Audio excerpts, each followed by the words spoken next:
I, 32F, have been dating Lucas, 35M, for about 2 years now, and I'm starting to wonder if our relationship is sustainable given our complicated family situations. We both have kids from previous relationships. I have twin boys, Ethan and Noah, 9M, and Lucas has a daughter, Phoebe, 11F, who has cystic fibrosis.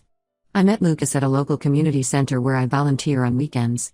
He was there with Phoebe for a support group meeting, and we struck up a conversation while waiting for our respective events to start. There was an instant connection between us. He was charming, funny, and seemed genuinely interested in what I had to say. We exchanged numbers and started texting regularly. At first, I was hesitant to get involved with someone who had a child with such serious health needs. My own divorce had been finalized just a year earlier, and I was still adjusting to life as a single mom. My ex-husband had left us when the twins were only 3, claiming he wasn't ready for the responsibility of fatherhood. It had been a difficult few years, balancing work, childcare, and trying to heal from the betrayal. But Lucas was different.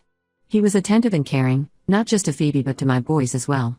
On our third date, he surprised me by bringing age-appropriate books for Ethan and Noah, remembering that I had mentioned their love for reading. It was a small gesture, but it meant the world to me. As we started spending more time together, I learned more about Phoebe's condition. Cystic fibrosis affects her lungs and digestive system, requiring daily medications, nebulizer treatments, and a strict dietary regimen.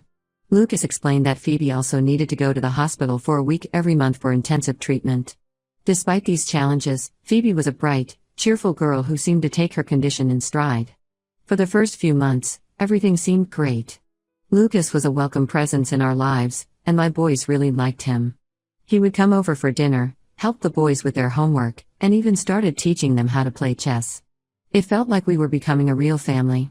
But as time went on, I started to notice how much Phoebe's condition affected our ability to do things together. Simple outings that I used to take for granted with my boys became complicated logistical challenges. A trip to the park had to be carefully timed around Phoebe's medication schedule. Movie nights were often interrupted by nebulizer treatments. Even dinner plans had to be flexible to accommodate Phoebe's dietary needs. Don't get me wrong, I understood that Phoebe's health was important. But I started to feel like my kids were always getting the short end of the stick. The boys, who had already been through so much with their father leaving, were now constantly having to adjust their expectations and plans. For example, last summer, we tried to plan a trip to a nearby water park. The boys had been looking forward to it for months, saving their allowance to buy souvenirs and talking nonstop about which slides they wanted to try. But 2 days before we were supposed to go, Phoebe caught a cold. Lucas said we had to cancel because the risk of infection was too high for Phoebe. The boys were devastated. I tried to explain the situation to them, but I could see the disappointment in their eyes. This wasn't an isolated incident. It happened multiple times with different events: a baseball game we had to leave early because Phoebe was tired, a camping trip that got cancelled due to concerns about the weather affecting Phoebe's breathing, even a simple trip to the ice cream parlor that turned into a stressful ordeal because they didn't have options that fit Phoebe's dietary restrictions. Lucas always says we need to be understanding of Phoebe's needs, but I'm starting to feel like he's not considering my kids' needs at all. They're young and active, and they want to do things that kids their age normally do. But every time we try to plan something, it either gets cancelled or has to be cut short because of Phoebe. I've tried talking to Lucas about this, but he gets defensive. He says I'm being insensitive to Phoebe's condition and that I knew what I was getting into when we started dating. But did I really? I knew Phoebe had health issues, but I don't think I fully understood how it would impact every aspect of our lives. The situation came to a head last week. The boys have been begging to go to a new theme park that opened up about 2 hours away. They've been saving their allowance for months, and it's all they talk about. I told Lucas that I'm taking the boys there next weekend, with or without him and Phoebe. He got upset and said I was being selfish and exclusionary. But I feel like this might be the only way my kids get to have some normal experiences. Am I wrong for wanting to do this? I love Lucas, and I care about Phoebe, but I'm starting to wonder if this relationship is fair to my kids. How can I balance everyone's needs without anyone feeling left out or resentful? I can't help but think back to when I was first dating Lucas, how optimistic I was about our future together. Now, I'm not so sure. I want to make this work, but I also need to protect my children's happiness. They've already lost so much with their father leaving. I don't want them to feel like they're always second best in our new family dynamic. Part of me wonders if I'm being selfish. After all, Phoebe didn't choose to have cystic fibrosis. But then I look at my boys, and I see how much they've had to give up already. They're good kids, they rarely complain and they've been so patient. But I can see the toll it's taking on them. I'm at a crossroads, and I don't know what to do. Do I continue trying to make this relationship work, knowing that my kids might have to sacrifice their childhood experiences? Or do I walk away from a man I love because our family situations are incompatible? It feels like there's no right answer, and every choice I make will hurt someone I care about. Update 1. It's been about a month since my last post, and a lot has happened. First, I want to thank everyone for their advice and perspectives. It really helped me see things more clearly and gave me the courage to address the issues head-on. After my post, I decided to have a serious talk with Lucas. I invited him over after the kids were in bed and laid everything out on the table. I explained how I felt and how I thought my boys were being affected. At first, he was defensive, his face clouding over as I spoke. But as we talked more, his expression softened, and he started to open up. Lucas admitted that he's been struggling with guilt over Phoebe's condition and how it affects everyone around them. He told me about the day Phoebe was diagnosed, how terrified and helpless he felt, and how he promised himself he would do everything in his power to give her the best life possible. He said he sometimes overcompensates by being overly cautious with her, even when it might not be necessary. As he spoke, I realized how much pressure he's been under. His ex-wife left shortly after Phoebe's diagnosis, unable to cope with the stress of having a chronically ill child. Lucas has been Phoebe's primary caregiver ever since, juggling her medical needs with work and trying to give her a normal childhood. It made me see his overprotectiveness in a new light. We talked for hours that night, really opening up about our fears and frustrations. By the end, we agreed to try and find a middle ground. For the theme park trip, we came up with a plan.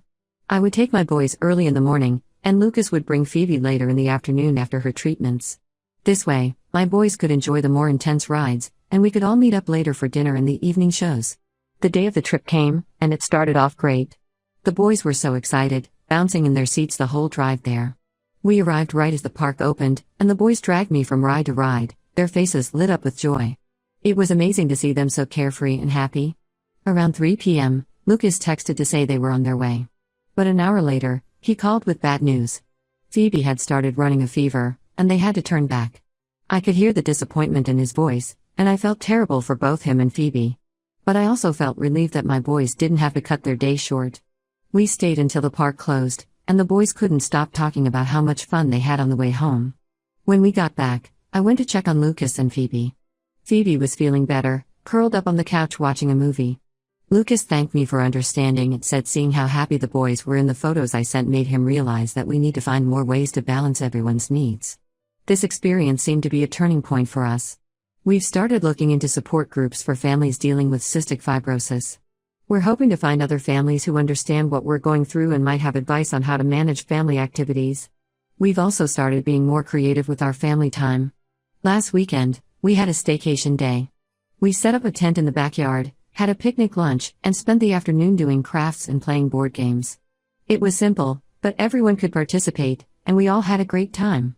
Lucas has also been making more of an effort to spend one-on-one time with my boys. He started taking them to the library every other Saturday while I stay home with Phoebe. The boys love this special time with him, and it gives me a chance to bond with Phoebe too.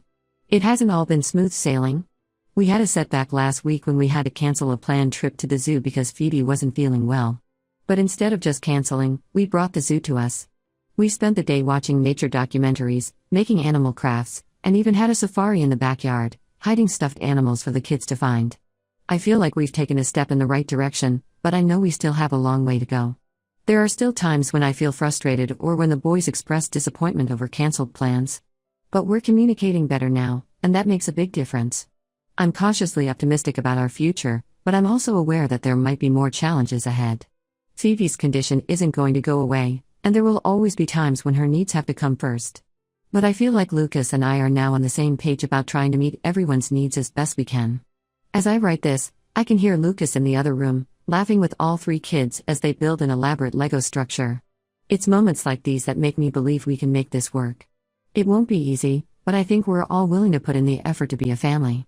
Update 2. It's been 3 months since my last update, and I wish I had better news to share. While things seem to be improving for a while, we've hit a major roadblock that's left me questioning everything. After my last update, Lucas and I had been working hard on finding a balance. We started alternating weekends, one for family activities that Phoebe could participate in, and one for more active outings with the boys. It wasn't perfect, but it felt like we were making progress. The boys were happier, and even Phoebe seemed to be thriving with a new routine. However, about a month ago, everything changed. Phoebe caught what seemed like a simple cold at first, but it quickly developed into a severe lung infection. She had to be hospitalized for 3 weeks, and it was touch and go for a while. During this time, Lucas was understandably focused on Phoebe, but it meant that he completely withdrew from me and the boys. At first, I tried to be understanding. I sent supportive texts, offered to bring food to the hospital, and tried to keep the boys occupied so Lucas could focus on Phoebe. But as the days turned into weeks, Lucas became more and more distant. He barely responded to texts, and when he did, it was just to say he couldn't talk. It was hard on the boys. They kept asking why Lucas didn't want to see them anymore, and why they couldn't visit Phoebe in the hospital. I didn't know how to explain it without making them feel less important. I tried to keep things as normal as possible for them, but I could see the worry and confusion in their eyes. When Phoebe was finally released from the hospital, I thought things would get better. I gave Lucas a few days to settle Phoebe back at home, then reached out to see when we could all get together. But instead of the reunion I was hoping for, Lucas called me and said he needed to take a break from our relationship. He said Phoebe's hospitalization made him realize he couldn't fully commit to a relationship right now and that he needed to focus all his energy on her. He talked about how scared he'd been of losing her, and how it made him reevaluate his priorities. I was shocked and hurt. I tried to reason with him, saying we could work it out, that the boys and I could help support them both. But he was adamant. He said it wasn't fair to me or the boys to be in a relationship he couldn't fully participate in. Now, I'm left trying to explain to my boys why they won't be seeing Lucas or Phoebe anymore. They're confused and upset, and honestly, so am I. I understand Lucas's position to some extent. I can't imagine how terrifying it must have been to almost lose Phoebe. But I can't help feeling like we're being discarded because we're not as important as Phoebe. I'm struggling with feelings of resentment, which then make me feel guilty. I know Phoebe's health is important, but I can't help feeling like Lucas used us as a distraction when things were going well, and now that things are tough, he's cutting us out. I'm not sure where to go from here. Part of me wants to fight for the relationship, to show Lucas that we can be a source of support rather than an added stress. But another part wonders if Lucas is right, maybe we're just not compatible given our different family situations. For now, I'm trying to focus on my boys and make sure they're okay. We've gone back to some of our old routines from before Lucas was in our lives, like Friday night movie marathons and Sunday morning pancake breakfasts. The boys seem to be coping okay, but I catch them looking sad sometimes, especially when they see things that remind them of Lucas or Phoebe. As for me, I'm trying to come to terms with the sudden end of a relationship I thought had a future. It's hard not to feel hurt and angry, especially when I think about how much effort I put into making things work. But I also know that dwelling on these feelings won't change anything. I'm not sure what the future holds for us. Part of me hopes that Lucas will realize he made a mistake and come back to us. But another part of me wonders if this is for the best, if maybe this whole situation was just too complicated to work out in the long run. Update 3. It's been 6 months since my last update, and I wanted to share where things stand now. After Lucas ended our relationship, I spent a lot of time focusing on my boys and myself. We went to family counseling to help the boys process their feelings about the breakup, which was really helpful. The counselor gave us tools to communicate better and help the boys understand that the breakup wasn't their fault. During this time, I threw myself into work and the boys' activities.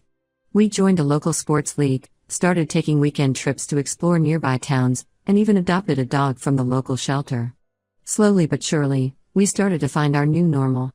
About 2 months ago, out of the blue, Lucas reached out to me. He asked if we could meet for coffee, saying he wanted to talk. I was hesitant at first, but curiosity got the better of me, and I agreed. When we met, Lucas looked tired but somehow more at peace than I'd seen him in a long time. He started by apologizing for how he handled things. He explained that during Phoebe's hospitalization, he had been overwhelmed with fear and guilt. He realized he had pushed us away out of fear, not because he didn't care. Lucas told me that after Phoebe recovered, he started seeing a therapist to work on his anxiety and guilt surrounding her condition. He also joined a support group for single parents of children with chronic illnesses, which he said has been eye-opening. He's learned coping strategies and ways to balance Phoebe's needs with his own life. He said he'd been doing a lot of thinking and wanted to try again if I was willing. He missed us, not just me, but the boys too. He talked about how much brighter his life had been with us in it, and how he regretted pushing us away.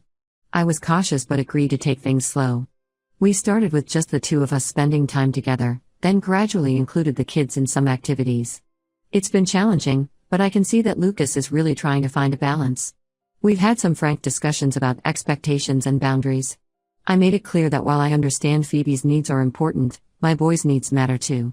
Lucas has been more open to compromises, like arranging for Phoebe to stay with her mom or a trusted caregiver occasionally so he can join us for activities she can't participate in. The boys were initially wary when Lucas came back into our lives, which broke my heart a little. They've been hurt before, first by their dad leaving and then by Lucas's sudden departure. But Lucas has been patient, spending one-on-one time with each of them and slowly rebuilding their trust. It's not perfect, and we still have our struggles. Last week, we had to cancel a planned camping trip because Phoebe caught a cold. But instead of it turning into a major issue, we adapted. We set up tents in the backyard, had a bonfire, with proper precautions for Phoebe's breathing, and spent the night stargazing. It wasn't the trip we planned, but it was still special. The boys are happy to have Lucas back in their lives, and they've been surprisingly understanding about the situation with Phoebe. I think the family counseling really helped them process their feelings and develop empathy. They've even started to take an interest in learning about cystic fibrosis, asking questions and offering to help Phoebe with her treatments when they're together. Phoebe, for her part, seems to be thriving with the expanded family support. She's opened up more, sharing her fears and frustrations about her condition. It's been eye-opening for all of us, and I think it's brought us closer as a family unit. Lucas and I are taking things day by day. We're both more aware of the challenges we face and are working together to address them. We've started having weekly family meetings where everyone, kids included, can voice their concerns and suggestions. It's helped us stay on the same page and address issues before they become major problems. We're also making an effort to create new traditions that work for our blended family. Every Sunday, we have a big family breakfast where Lucas makes his famous pancakes, including special ones that fit Phoebe's dietary needs. We've started a family book club, reading chapters together in the evenings. And we're planning a vacation that takes everyone's needs into account, a beach house rental where we can all relax together, but also have the flexibility for different activities. I'm cautiously optimistic about our future. I know there will always be challenges given our unique family dynamics, but I feel like we're better equipped to handle them now. We're taking it one day at a time and trying to create a family life that works for all of us. Looking back at where we were a year ago, I'm amazed at how far we've come. There have been tough times, heartaches, and moments where I thought it was all falling apart. But there have also been moments of joy, laughter, and love that I wouldn't trade for anything. I don't know what the future holds for us. Phoebe's condition means we'll always have to be prepared for unexpected challenges. And blending families is never easy, even without the added complication of chronic illness. But I'm hopeful. We're all committed to making this work, to supporting each other through the tough times and celebrating the good ones. As I write this, I can hear the kids laughing in the other room. They're playing a board game with Lucas, and even though I know Phoebe will need to take a break soon for her treatments, right now they're just 4 people enjoying each other's company. And maybe that's what it's all about, finding those moments of normalcy and joy amidst the challenges, and holding on to them. It's not the family I imagined for myself when I first became a mother, but it's ours. It's complicated and messy and sometimes really hard, but it's also full of love. And at the end of the day, that's what matters most.